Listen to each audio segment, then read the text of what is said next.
করা যায় বলে মাছ চাষিদের কাছে ব্যাপক জনপ্রিয় হয়ে উঠছে মনোসেক্স তেলাপিয়া চাষ। তবে প্রায় সময় দেখা যায় অনেক মৎস্য খামারি ভাইয়েরা বিভিন্ন নামে বেনামে হ্যাচারি থেকে পোনা সংগ্রহ করে প্রতারিত হন। কেননা দেখা যায় সেসব হ্যাচারিতে অরিজিনাল মনোসেক্স তেলাপিয়া মাছের পোনার বদলে অনুন্নত জাতের সাধারণ তেলাপিয়া মাছের পোনা দিয়ে মাছ চাষি ভাইদের ঠকানো হচ্ছে। তাই আমাদের আজকের ভিডিওতে আমরা আলোচনা করেছি কিভাবে আপনারা অরিজিনাল মনোসেক্স তেলাপিয়া মাছের পোনা বাছাই করবেন। তো চলুন শুরু করা যাক আমাদের আজকের নতুন আরেকটি ভিডিও।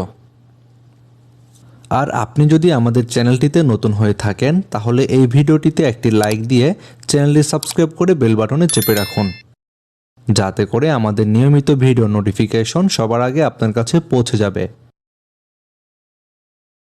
মৎস্যবিজ্ঞানীরা পর্যবেক্ষণে দেখেছেন যে একই খাবারে একই সময়ে একই পুকুরে স্ত্রী তেলাপিয়ার চাইতে পুরুষ তেলাপিয়া বেশি বৃদ্ধি পায়। এই চিন্তা করে হরমোন খাইয়ে তেলাপিয়াকে বাহ্যিকভাবে পুরুষে রূপান্তরিত করা হয়।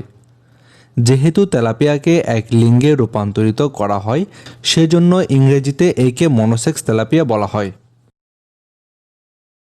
চাষের জন্য পোনা নির্বাচনের ক্ষেত্রে অরিজিনাল মনোসেক্স তেলাপিয়া মাছের পোনা বাছাই করার জন্য সবচাইতে গুরুত্বপূর্ণ এবং প্রধান যে বিষয়টি সেটি হচ্ছে মাছের থুতনির বর্ণ।